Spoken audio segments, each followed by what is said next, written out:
आइए, हम लोगों ने पिछले क्लास में बाबू लोग देखे थे, बउआ लोग ध्यान दीजिएगा, आकर्ष थोड़ा कम बोलेंगे, ज्यादा समझने की कोशिश करेंगे, ज्यादा हाथ चलाने की कोशिश करेंगे। क्या है ना कि बात में फंस जाते हैं ना तो क्लास ज्यादा नहीं हो पाता है।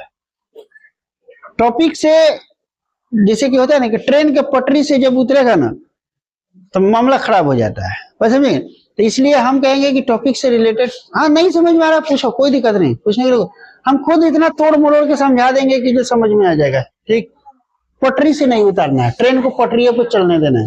इसमें क्या होता है ना कि क्लास थोड़ा ज्यादा खींचा जाता है। जैसे कि कल क्लास बहुत अच्छा खींचाया, एकदम 11 बजे तक कंटिन्यू खींचाता चला गया और बहुत मजा भी आया, पढ़ने में भी मजा आया और पढ़ाने में भी हमको बहुत ही मजा आया। और समझिए कि मतलब कि उत्सुकता से, उल्लास के साथ हमने क्लास भी लिया। इसलिए हम चाहेंगे कि जितना शांति व्यवस्था बना के आप लोग रखिएगा उतना बेहतर क्लास चलेगा, ठीक है ना। आइए हम लोग हेडिंग डालेंगे पूंजीवादी अर्थव्यवस्था, मतलब पूंजीवादी युग को हम लोग डालेंगे। यहाँ पे लिखेंगे पूंजीवादी युग।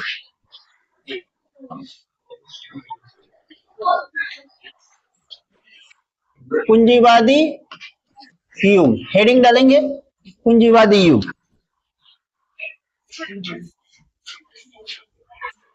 जल्दी से हेडिंग डाल करके रेडी हो जाइए।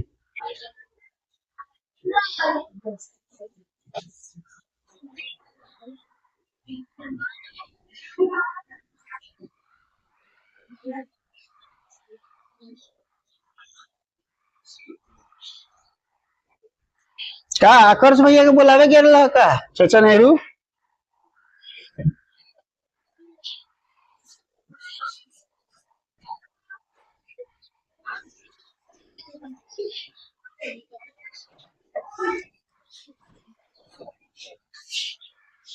हो गया,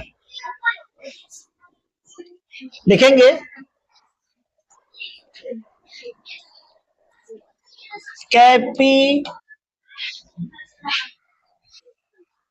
कैपिटलिस्ट एज, पूंजीवादी युग। लिखेंगे पूंजीवादी युग वह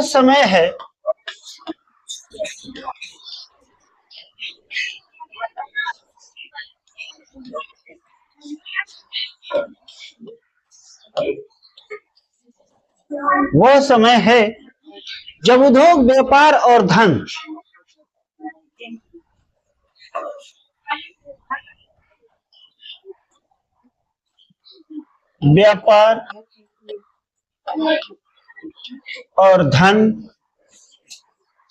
पूंजी, समाज और व्यवस्था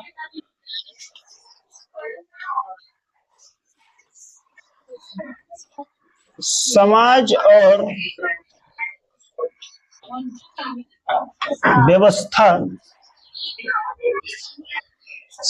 और अर्थव्यवस्था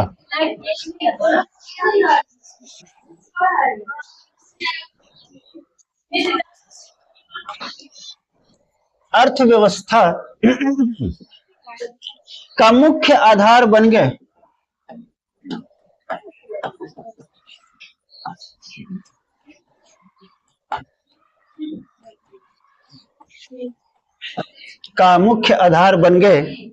तथा उत्पादन के साधनों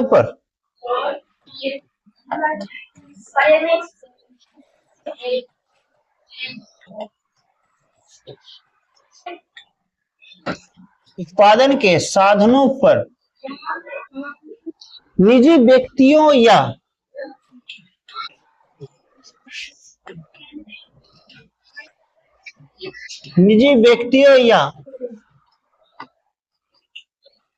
कंपनियों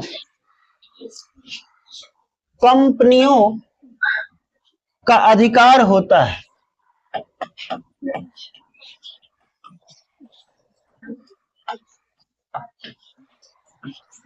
समझ में आया क्या होता है कि पूंजीवादी अर्थव्यवस्था या पूंजीवादी युग, ठीक है, या पूंजीपति। कल हम लोगों ने पूंजीपति के बारे में भी कुछ देखा था, किसमें, इकोनॉमिक्स में हम लोगों ने आकर्ष पूंजीपति के बारे में चर्चा किया था ना। पूंजीपति यानी कि पूंजीपति लोगों के बारे में बताया था। अमीर लोगों के बारे में, यानी कि इनका जो कमांड होता है ना, किसी एक आदमी के हाथ में होता है। किसके हाथ में होता है? किसी एक आदमी के हाथ में होता है। यानी कि पूंजीवादी युग वह समय है जब उद्योग, व्यापार और धन, यानी कि तीनों पर कमांड किसका? समाज और अर्थव्यवस्था का मुख्य आधार बन गया, और तथा उत्पादन के साधनों पर, यानी कि जितना भी मैन्युफैक्चरिंग है उन सब पर किसका एकाधिकार हो गया? एक पार्टिकुलर किसी एक व्यक्ति का या किसी कंपनी का हो गया। यानी मैन्युफैक्चरिंग तो करेगा, उत्पादन तो करेगा, लेकिन सब पे अधिकार किसका होगा? उसका होगा। ठीक है ना? बस समझे कि नहीं समझे? चलिए आगे लिखेंगे पूंजीवादी युग की मुख्य विशेषताएं।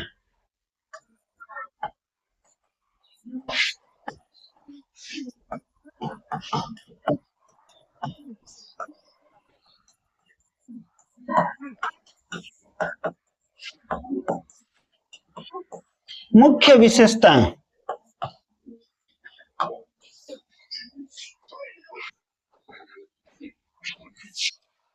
निजी संपत्ति और निजी स्वामित्व का महत्व।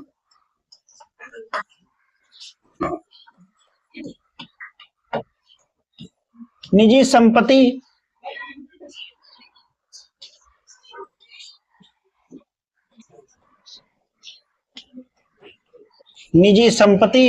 और निजी स्वामित्व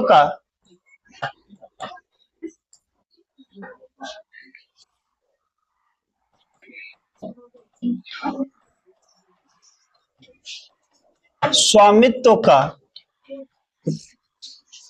महत्व। दूसरा, उद्योग और व्यापार का विकास। उद्योग और व्यापार का विकास। तीसरा, लाभ कमाना मुख्य उद्देश्य होता है।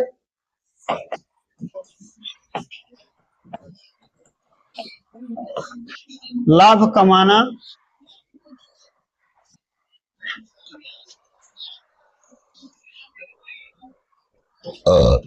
मुख्य उद्देश्य होता है।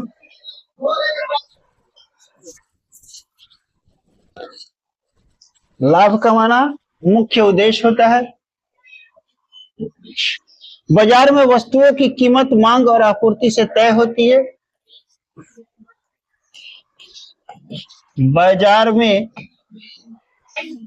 वस्तुओं की कीमत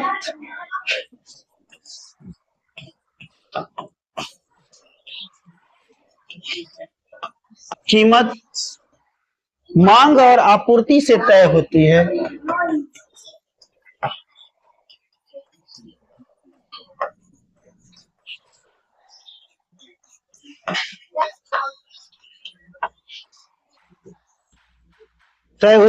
मजदूर काम करते हैं और मालिक पूंजी लगाते हैं।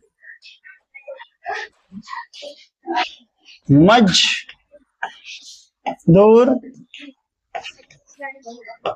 काम करते हैं और मालिक पूंजी लगाते हैं।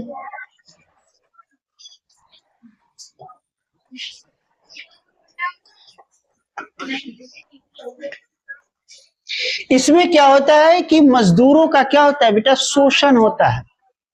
क्या होता है? शोषण होता है। ये प्राइवेट कंपनी है, प्राइवेट संस्था है, किसी एक आदमी के हाथ में निजी स्वामित्व है, इसका अधिकार है। हम लोग इसमें क्या है? मजदूर है। मान लीजिए हम लोग क्या है? मजदूर है। तो हम लोग को काम करा करके ही पैसा देना है। लेकिन किसी सरकारी संस्था में जो लोग काम कर रहे हैं, काम बहुत कम करते हैं, वेतन ज्यादा लेते हैं। हम लोग काम ज्यादा करते हैं, वेतन कम लेते हैं। ठीक है ना? यानी कि ये इसका पूरा और पूरा कमांड किसी एक निजी व्यक्ति के हाथ में दे दिया गया है। ठीक है? पूंजीवादी व्यवस्था के घटक।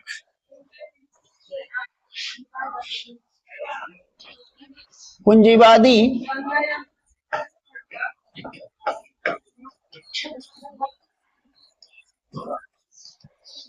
व्यवस्था के घटक पूंजीपति मालिक,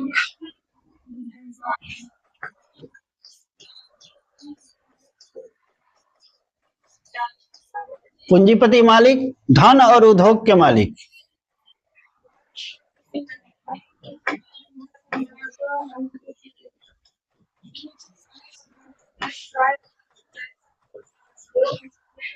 दूसरा मजदूर वर्ग, काम करने वाले।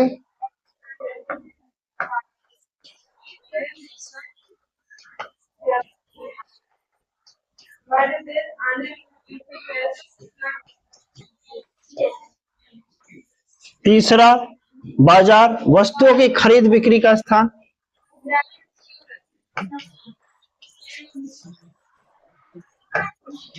वस्तुओं की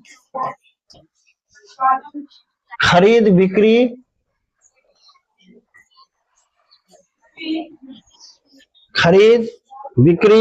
का स्थान।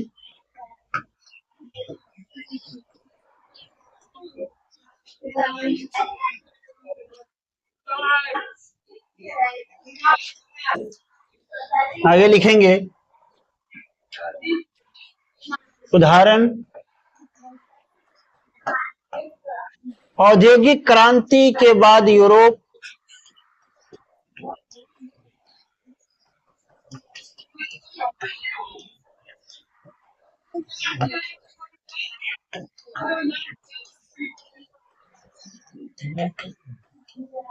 दूसरा लिखिएगा आज के देश जैसे अमेरिका, भारत,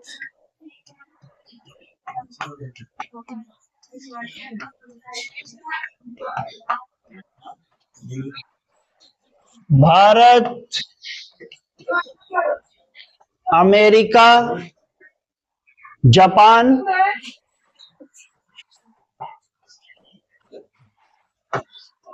आदि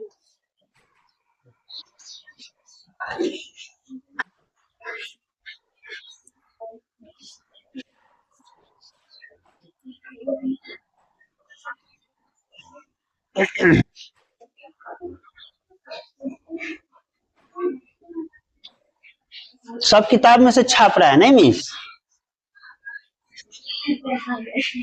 नहीं,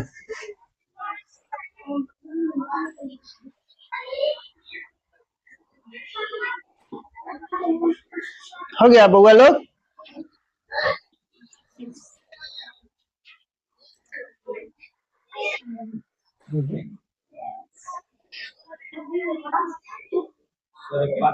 हाँ बेटा,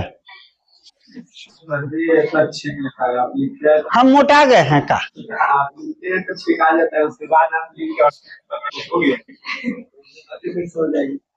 तो समय तो देते हैं ना, ऐसे थोड़े कि समय नहीं देते। तो जब हाल है भाई,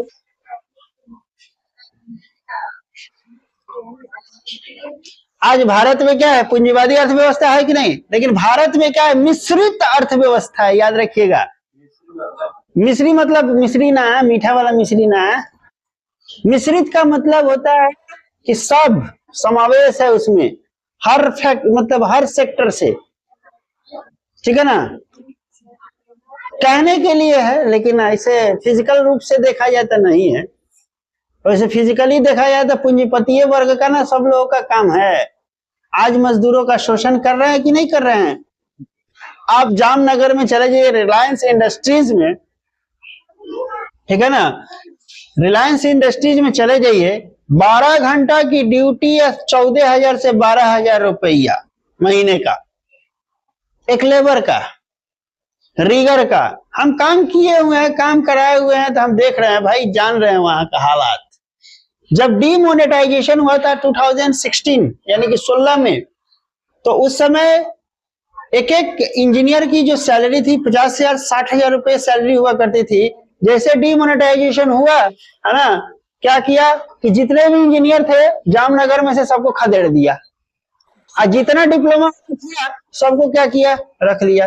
डिप्लोमा वाला को 10-10 हजार रुपये रख लिया, बोला कि अगर हम एक इंजीनियर रखते हैं तो 50 हजार देना पड़ेगा, उससे अच्छा है कि 10 गो डिप्लोमे रख लेते हैं, 5 गो डिप्लोमे वाला रख लेते हैं, काम दोनों उतना ही करेगा।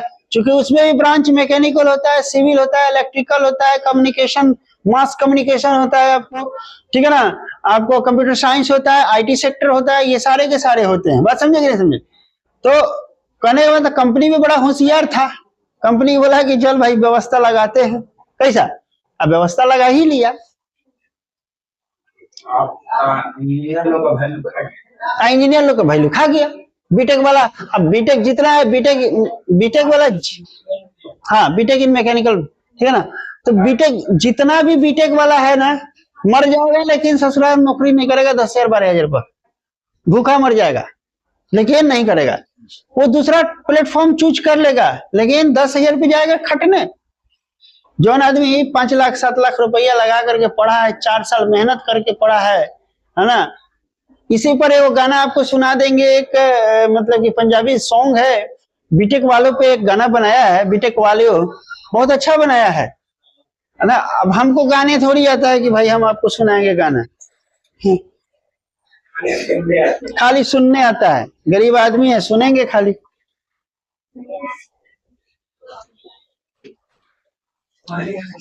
कौन?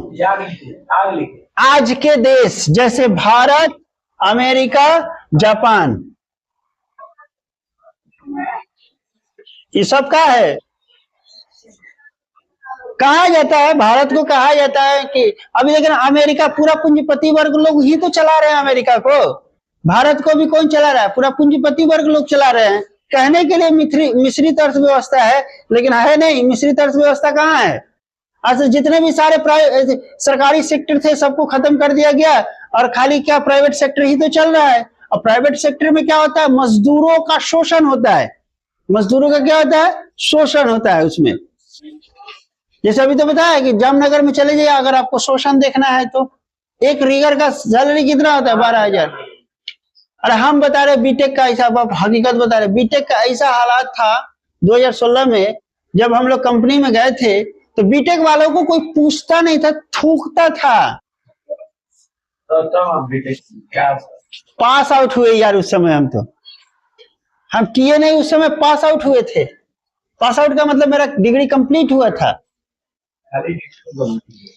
जब हम गए, सुन लो ना बात तो सुनो पहले, खाली डिग्री लेकर बैठे। जब हम गए जामनगर में काम करने के लिए, वहां पे दहेज में जब हम काम करने के लिए गए तो एंट्री मिल रहा था,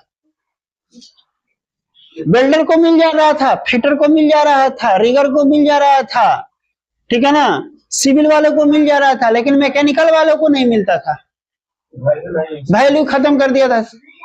अभी के समय में मैकेनिकल का वैल्यू खत्म है। अभी आईटी सेक्टर का सबसे ज्यादा काम चल रहा है, कंप्यूटर साइंस का सबसे ज्यादा अभी टेक्नोलॉजी में काम चल रहा है।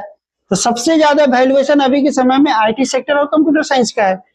तो जब 2016 में जब ये बंदी हुआ था, नोटबंदी हुआ था, उसके बाद में जो है ना इंजीनियर का एकदम से वैल्यू धड़ल्ले से खत्म हो गया, वैल्यू गिर गया, ठीक है। उस समय हम गए थे तो हमको एज ए हेल्पर, मतलब वेल्डर का हेल्पर के रूप में हमारी मतलब जॉब लगी उसमें, कंपनी के अंदर हम एंट्री लिए। तो हेल्पर का सैलरी कितना? 9,000 रुपया। कितना? 9,000 रुपया। अब 9,000 रुपया में आपको खाना है, पीना है, मोबाइल रिचार्ज, रूम रेंट, हाबी जाबी। अब आप कितना खाइएगा, कितना बचाइएगा, कितना घर वालों को भेजिएगा, कितना किसको, ये सोचने में समय लग गया। 2-3 महीना जब हम जॉब किए तो हमारी तेजी देख करके, होता है ना कि कोई सामने वाला देख लेता है।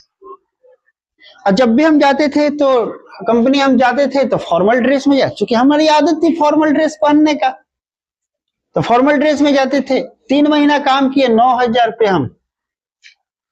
एक दिन कंपनी का जो ऑनर था वो मुझे देख लिया, फिर वो किसी से पूछा कि ये लड़का कौन है हमारे बारे में।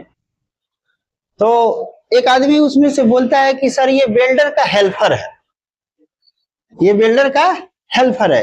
यानी कि हेल्पर का काम क्या होता है? हेल्पर ही करना, मैंने कोई सामान ले करके देना।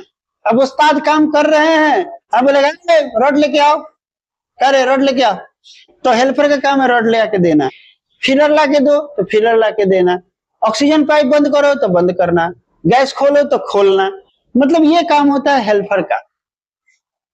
या हेल्पर का ये भी काम होता है कि पाइप जब वेल्ड कर रहा है उस समय में उसको पकड़ना या मोल्ड कराना या भी शेप मरवाना, ये सारी काम होता है, हमको कराता था। फिर उसको जब नजर पड़ा तो उसने बोला एक काम करो उसको बुला के लाओ, हमारे बारे में बोला कि उसको बुला के लाओ। तो बुलाने आया, बोला कि चलिए आपको साहब बुला रहे हैं। हम कहे ठीक है चलिए आ रहे हैं। गए तो सीधा एक ही बात हमसे पूछता है, हेल्पर हो? हमने बोला हाँ। क्वालिफिकेशन क्या है? हम बोले मैट्रिक पास है, जबकि ससुराल हम बीटेक पास। कहां से आया है? तो गांव से। तो होता है ना कि फ्लो फ्लो में जो होता है ना वो सवाल करता गया। अब फ्लो फ्लो में जो है ना मेरे मुंह से मतलब जवाब निकल गया। राइट आंसर नहीं होता है कि फ्लो फ्लो में हम अपने आप को छुपा रहे हैं कि हम ये नहीं है, हम अपने पहचान को छुपा रहे हैं कि हम ये नहीं है, लेकिन फिर भी फ्लो फ्लो में निकल गया, पकड़ लिया। कह रहा है क्या जरूरत पड़ गई थी तुमको कि मतलब इस तरह से इस हालात में तुम कंपनी में घुसा? हमने बोला कि सर एंट्री ही नहीं मिल रहा था, गेट पास ही नहीं मिल रहा था, तो हम ऐसे में कैसे हम कंपनी में एंट्री लेंगे? गेट पास मिलेगा तब ना। तो बोला कि बेटा कितने महीने से हो गए तुम काम कर रहे हो? अब टोन चेंज हो गया उसका। तब मेरी क्वालिफिकेशन पूछा, तब मेरा हर चीज पूछा, फिर मेरा काम करने का तरीका पूछा। बोला कि पाइपलाइन में तुम काम करोगे? हमने बोला कि हाँ पाइपलाइन में करेंगे। तो पाइपलाइन का मतलब एग्जीक्यूटिव मतलब ये हो गया, हम क्वालिटी चेकर हो गए। अब ज्यादातर मतलब कि उसमें प्लांट क्या क्या हो गया कहाँ हुआ थी अतकपरिया अतकपरिया वाले ना 3 4 4 हाँ और सब ऑपरेशन तो फाइनल करवा दिए लोग। हाँ फाइनल करवा दिए लोग। तो हो गल कि अभी 11 तो चल जाइए 11 बजे तक तो एग्जामो देवे जाए के बाद। हाँ हाँ तब जब एक आदमी बढ़ ले तो ऑपरेशन में करे कथी बा, कोनो दिक्कत नहीं। ठीक हमनी शाम के चलिए भेंट करे। अब वो बंदा हमको बोलता है, कंपनी का ओनर हमको बोलता है बाबू सुन लो, मेहनत कभी जाया नहीं जाता है, इस बात को याद रखना। पढ़ाई कभी वेस्ट नहीं जाता है। आज नहीं कल, कल नहीं परसों रंग लाएगा। हमारी जो आज की मेहनत है आज से 4 साल के बाद मेहनत लाएगा, यही रंग मेहनत लाएगा, मेहनत रंग लाएगा, लेकिन लाएगा। ये उम्मीद रखो, विश्वास रखो खुद में। उसके बाद मेरी सैलरी 9,000 से सीधा बढ़ा करके 22,000 किया। सीधा कितना किया? खुशी ससुर वर्कशॉप हमारे हाथ में आ गया, चाबी हमारे हाथ में आ गया। सीधे 22,000 रुपए, 9,000 से सीधे 22, सीधे उतना रुपए बढ़ाया। और उसके बाद खाली हमको प्लांटे देखने के लिए बोल दिया कि हाँ प्लांट देखो, खाली प्लांट P1 P2 P3 भाभी जब भी देखते रहो, काम कराओ। हमारे हाथ में ससुरा करा 6 गो रीगर, 6 गो बिल्डर, 6 गो तोरा कथी आ जौन जौन हमरा के खूब एथी कैले था, बड़ा हमरा के मतलब सतैले था 3 महीना से। हाँ अब जब हम बॉस हो गए, तब क्या गए अब, लेकिन हम दिल के बड़ी सीधे शुरू से। कसम से कह रहे हैं कि आज हम पछता रहे हैं। आज अगर हम वहां होते ना, उस प्लेटफॉर्म पे होते ना जहां पे है, आज हमारे दोस्त लोग कंपनी खोल लिया है। हमारे एक दोस्त है निहाल भाई, अभी जो है ना कुवैत में है, ठीक है ना, उनकी सैलरी है 4 लाख रुपया पर मंथ। 12 चौका 48 लाख रुपया प्लस बोनस, प्लस कंपनी वहां पे फैमिली वीजा दे रखा है, बच्चों का स्कूल दे रखा है ना, गाड़ी दे रखा है, बंगला दे रखा है, खाना पीना दे रखा है, और साल में 3 महीने की छुट्टी दे रखा है। साल में कितने महीने की छुट्टी? 3 महीने की छुट्टी दे रखा है। जैसे कि आर्मी में 3 महीने का छुट्टी मिलता है ना, उसी प्रकार से उनको हर 3 महीना पर 1 महीना की छुट्टी है। हर 3 महीना का एक प्रोजेक्ट हुआ, काम हुआ, 3 महीने के बाद फ्लाइट लेता है, और जब भी फ्लाइट से आएगा यहाँ कंपनी के खर्चे से आता है, फिर जाता भी है तो कंपनी के खर्चे से जाता है। यानी कि ट्रेवल में जितना वो खाएगा, पिएगा, होटल लेगा, रहेगा, जितना खर्चा करेगा, ऑल ओवर पूरा का पूरा कंपनी उसको बियर करती है। और उसे सिर्फ फिक्स से कर गया वही जनने, मतलब कि कुवैत में है वो।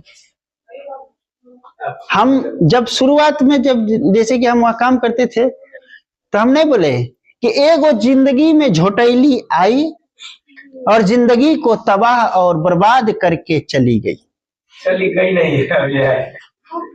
ठीक है, इसलिए हम आप लोगों को भी कहते हैं कि झोटैली के फेरा में नहीं पड़ना है, आप लोगों को भी कहते हैं झोटैला का फेरा में नहीं पड़ना है।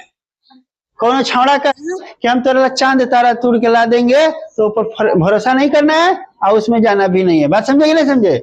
हाँ, नहीं तो हमरे जैसा जिंदगी भर लबरई के हाई काम कीजिएगा।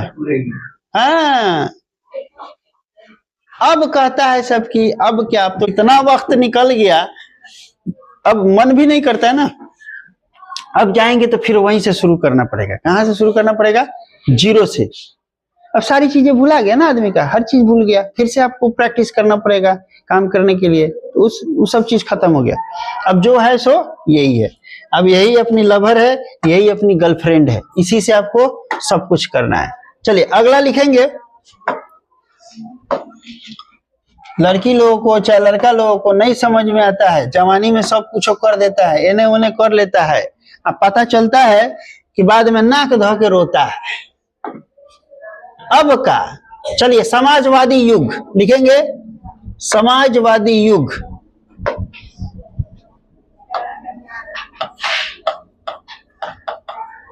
समाजवादी युग।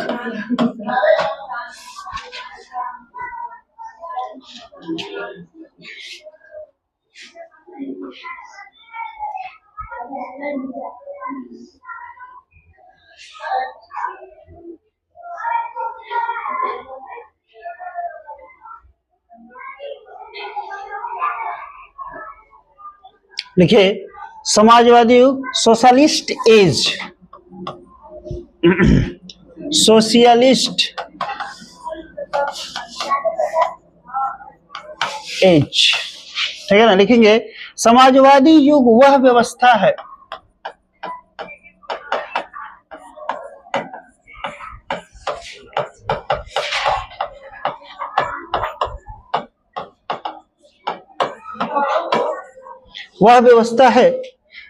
जिसमें देश की संपत्ति, उद्योग और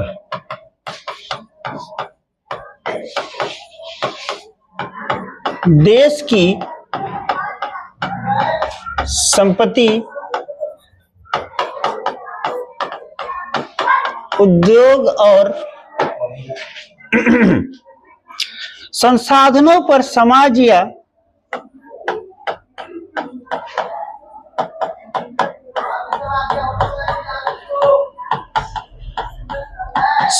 या सरकार का नियंत्रण होता है।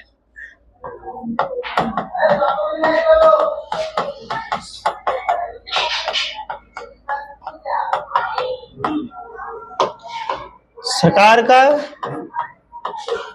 नियंत्रण होता है ताकि सभी लोगों को समान अवसर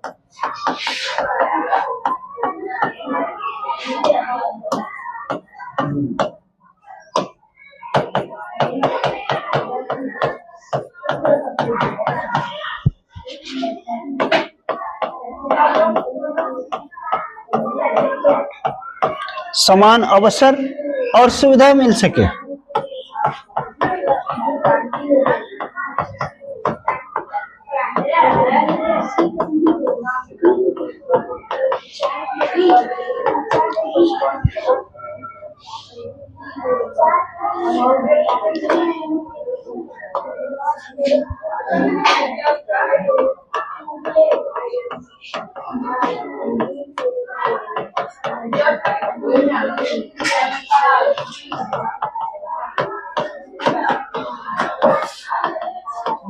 समाजवादी युग की मुख्य विशेषता, पहले लिखेंगे संपत्ति और संसाधनों पर, संपत्ति और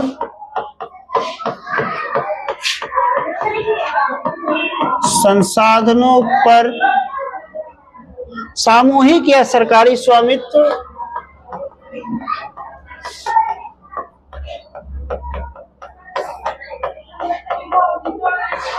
सरकारी स्वामित्व,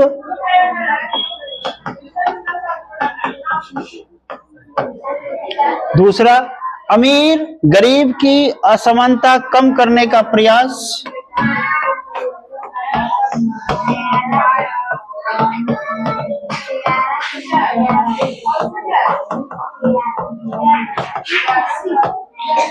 कम करने का प्रयास, दूसरा सभी नागरिकों को शिक्षा, स्वास्थ्य और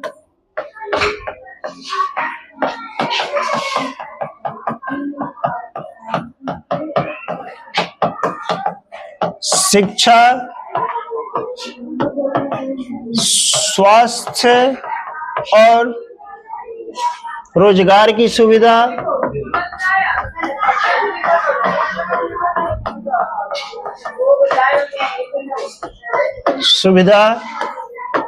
तीसरा लाभ से अधिक सामाजिक कल्याण पर जोर,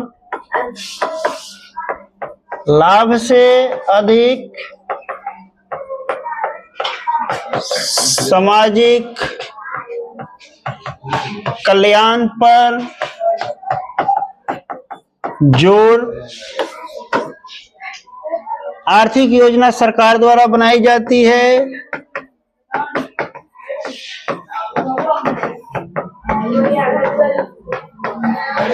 सरकार द्वारा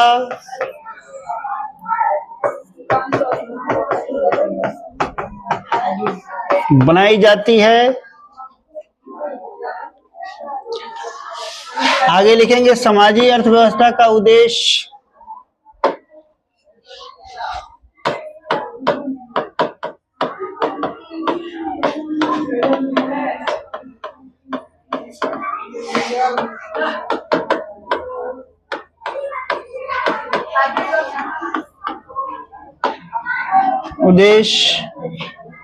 लिखेंगे समानता स्थापित करना,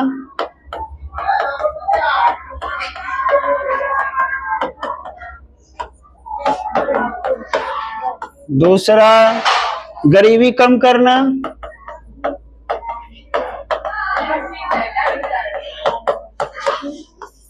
तीसरा सभी के लिए विकास,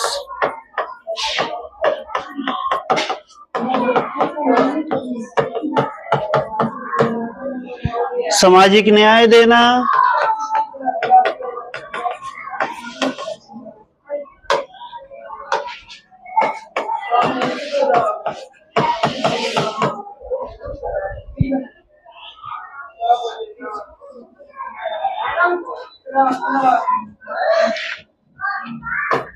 एग्जाम्पल के लिए लिख लीजिएगा सोवियत संघ पूर्व,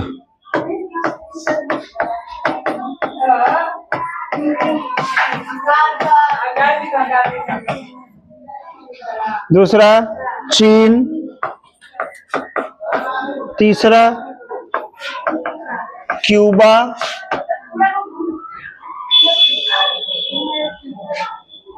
एक चीज और लिख लीजिएगा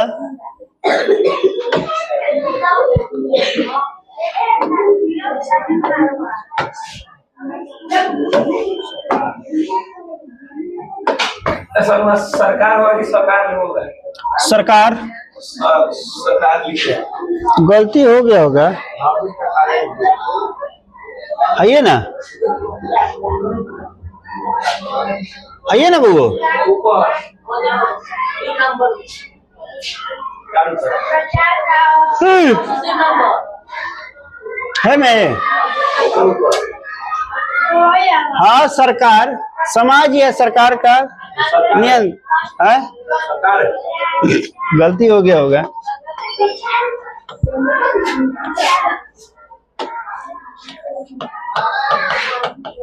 अब ठीक बन क्यों बा।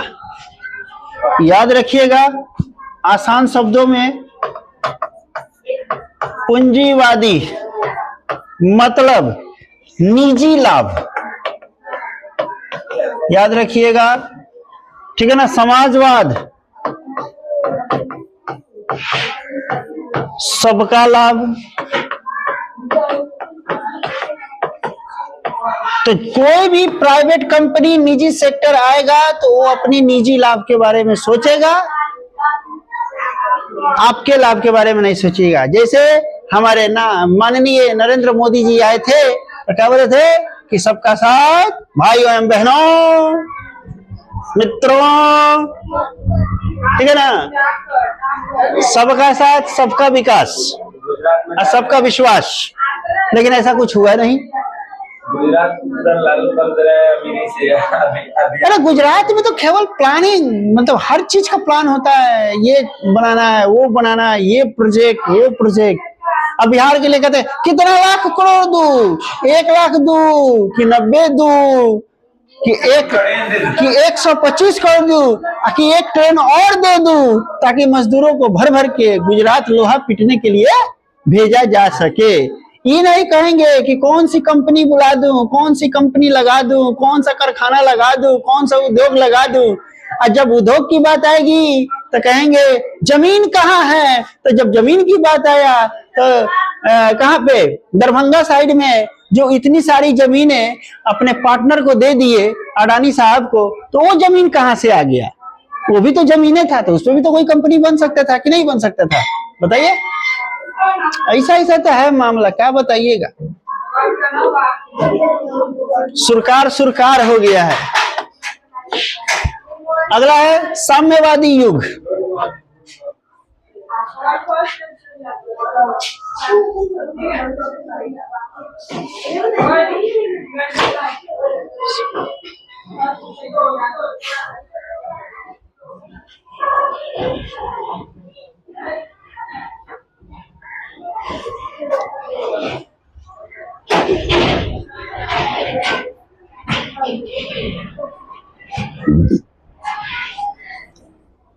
तुम लोग का क्या है भाई? कौन सी?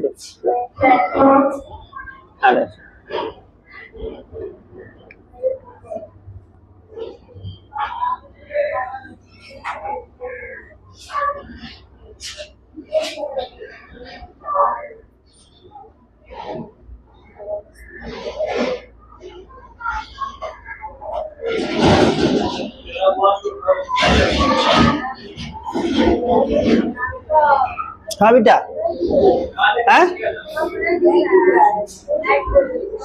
कहाँ पे? ऊपर।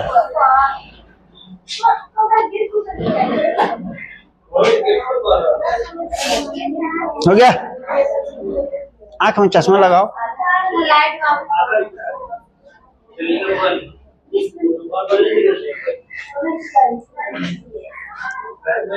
याद रहेगा ना, पूंजीवादी का मतलब क्या? निजी लाभ। और समाजवादी का मतलब सबका लाभ, ठीक है। आकर्ष सोचता है निजी लाभ, बकुलवा सोचता है सबका लाभ। इसीलिए हमारा एगो नल नहीं लिया रहा है, करे हुआ।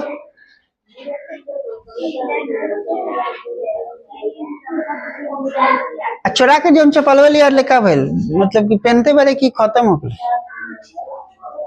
हैं, पहना तेरे इतना जल्दी सालन से चौपड़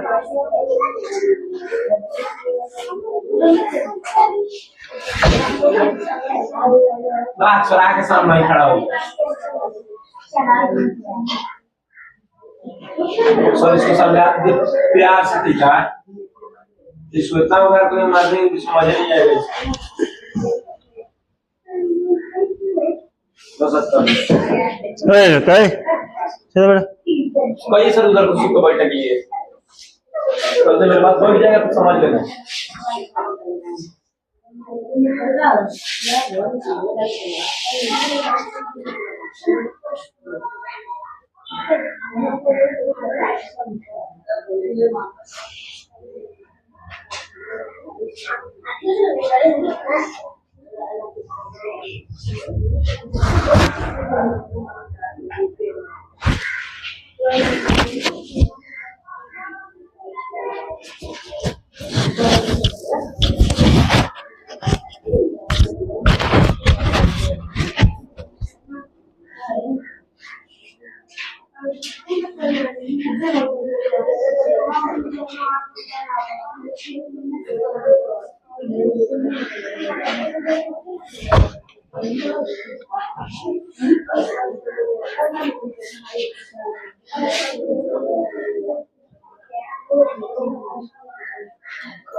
चलिए हो गया, आगे बढ़े।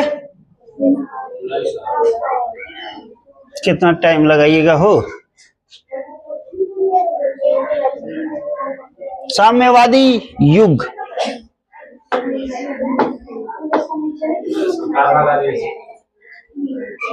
भगा नहीं दिए हैं, देखे हैं। एक वो लास्ट इसमें का टॉपिक रह गया साम्यवादी युग। चलिए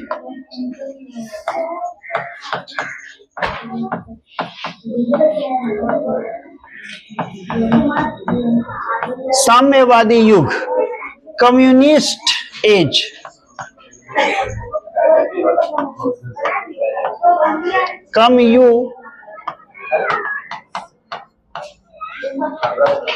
कम्युनिस्ट एज लिखेंगे। साम्यवादी युग वह व्यवस्था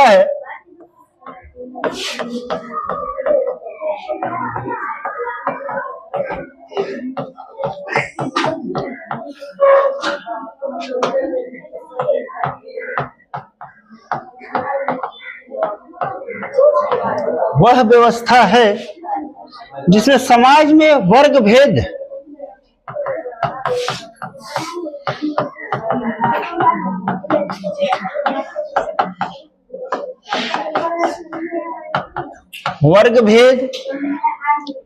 समाप्त करने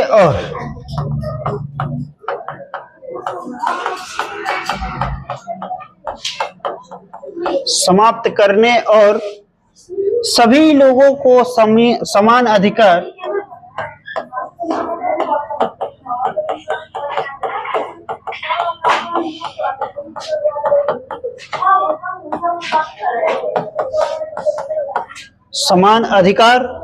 व समान संपत्ति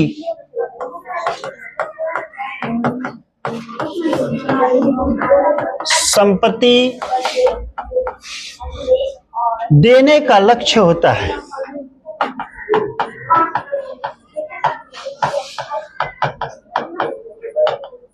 देने का क्या होता है? लक्ष्य होता है। इसमें उत्पादन के साधनों पर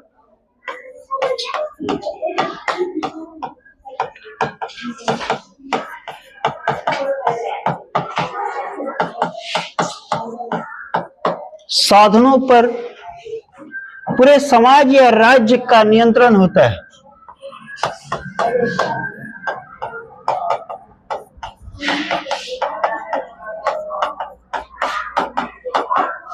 राज्य का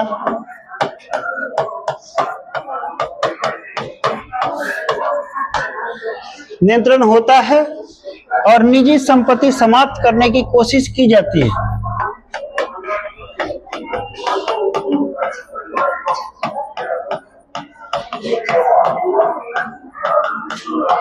समाप्त करने की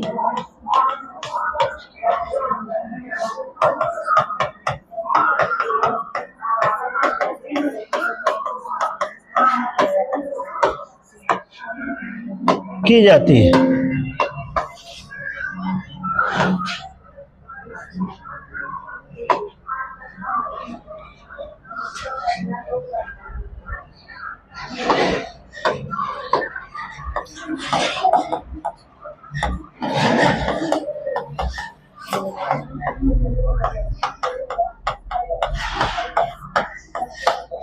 पहला लिखेंगे निजी संपत्ति का अभाव,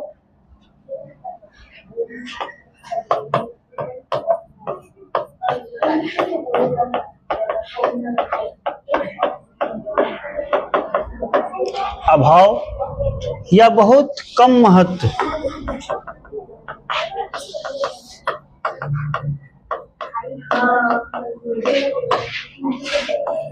दूसरा, सभी लोग समान माने जाते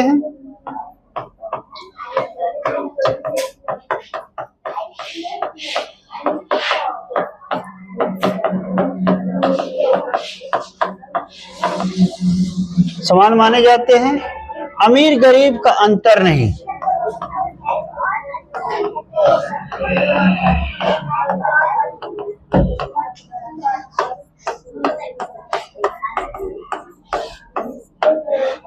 तीसरा, उद्योग भूमि और संसाधन।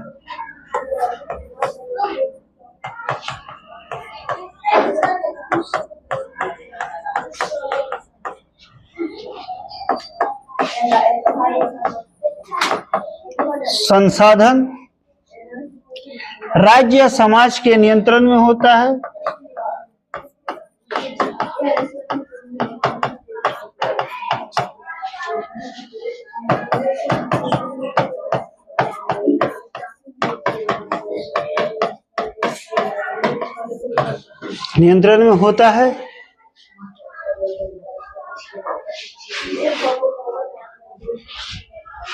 वर्गहीन समाज बनाने का लक्ष्य।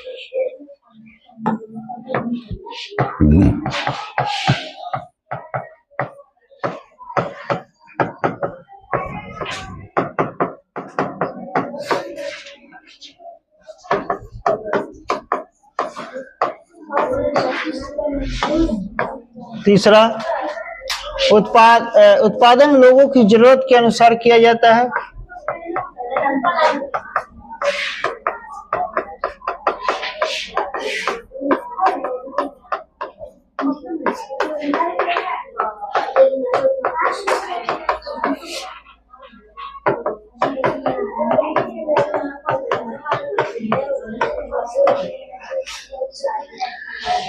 समाजवाद का उद्देश्य।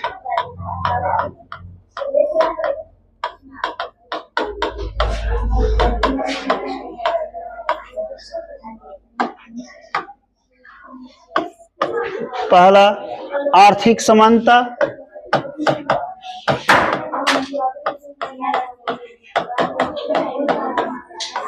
दूसरा, शोषण समाप्त करना।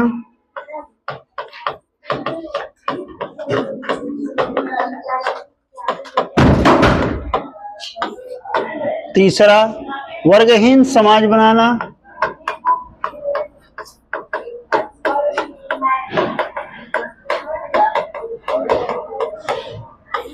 चौथा, सबको समान अवसर देना।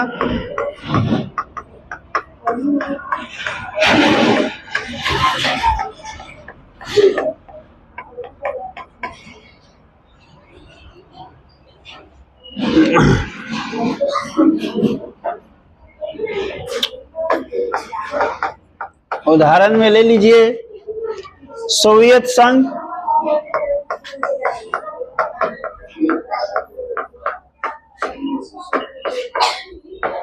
पूर्व में दूसरा चीन,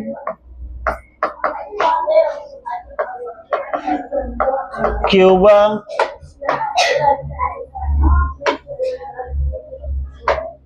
है ना,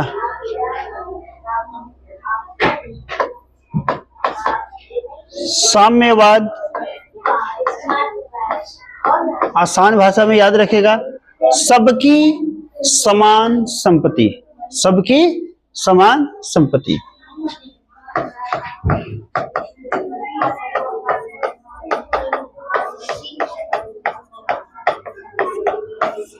ठीक है, सबकी समान संपत्ति। हो गया? माइक नहीं लगा है। हाँ? माइक नहीं लगा है। लगा हुआ है। आप कहते हैं। हो गया? तीनों टॉपिक क्लियर हो गया? कंप्लीट है ना। चलिए मिलते हैं अगले क्लास में, है ना। तब तक के लिए जय हिंद, जय भारत।